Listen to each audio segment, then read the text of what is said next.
wait for you because I believe that I'm before some very smart, strong, and intelligent young men.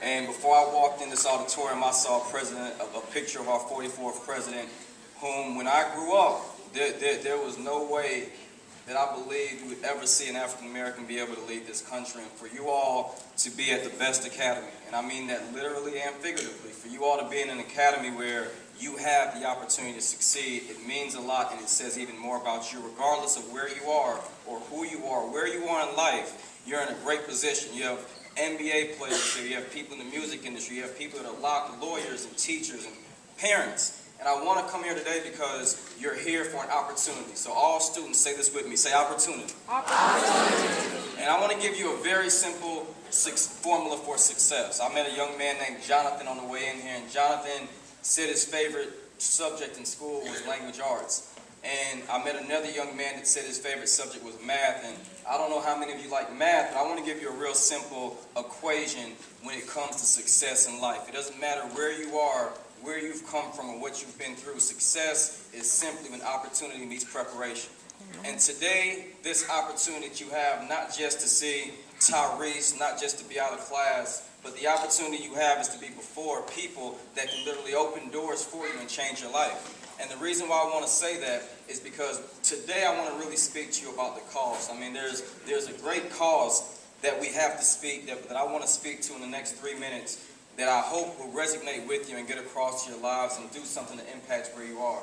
There's a scripture that I've always stood on, regardless of your faith, your belief, your morals, your values, or whatever it is you stand on. It says, what builder goes forth without first counting the cost? So whatever it is in life that you desire to build, wherever it is you desire to be, a lot of people, when you heard Rick Ross, my great friend, a lot of you all thought first the rapper. If that was you, just raise your hand. So I already know where your mind was thinking, but the reason why I want to talk to you all about the cost is because it costs to be wherever you want to be in life. It's going to cost you whether you want to be a producer, an actor, a rapper, a television reporter. It's going to cost you something. For me, before I left the music industry, I worked for Bad Boy Entertainment, I worked for J Records, I worked for so many entertainment groups around the world and worked with great people. But what I desired in my heart was to help people. What I desired in my heart was not just to be around music, but to allow people like you and allow people like me to be able to come together and literally change this world so that while we have a president in the White House, we can do our part here to continue on in our legacy of who we are. And what I want you all to do, regardless of where you want to be in life, don't try and be the next LeBron James. Don't try and be the next Barack Obama. Be the first you. Because nobody can beat you at being you. Nobody can beat you or do better than you being the best person that you can be. Now, in the state of Georgia, the reason why the cost is so important, I've only got about 2 more minutes with you, but the reason why I wanted to come to you and really make sure I place an emphasis is because in the state of Georgia, they're determining, and around the country, prison populations based on 3rd grade reading scores. Based on if you can read or if you can't read, they're determining whether or not you will be counted as a citizen in society or a number behind the jail.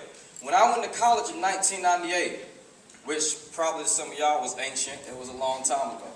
But when I went to school in 1998, when I went to college, there were 624 African-American males that looked just like you and looked just like me in college. 624 of us between 18 and 24 around the country, but there were 843 of us incarcerated.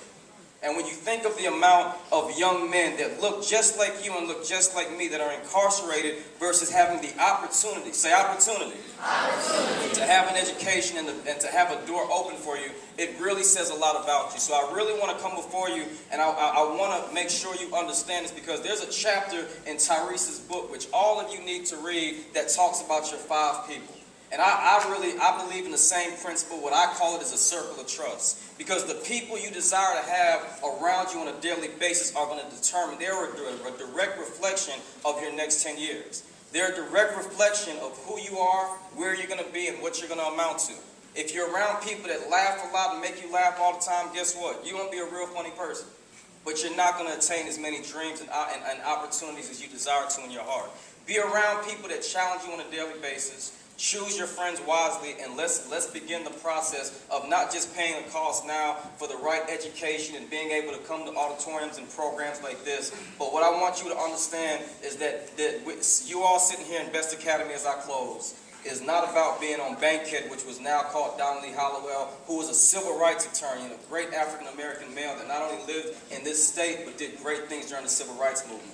But choose your 5 people, choose the people around you that you desire to be your friends wisely, because I guarantee you, those who you choose around you that will encourage you and push you and support you are those who will be with you when you're successful.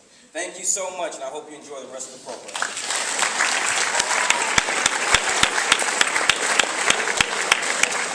Now we'll have Reginald Crosley, our Fulton County Youth Commission. How you guys doing this morning? Oh, that was right. How you guys doing this morning? That's a lot better. Real quick, before we move forward, I just want to let you know on September the 17th, Fulton County will host what we call Peace Week. September 17th through the 24th is countywide Peace Week. We're encouraging all schools, all students,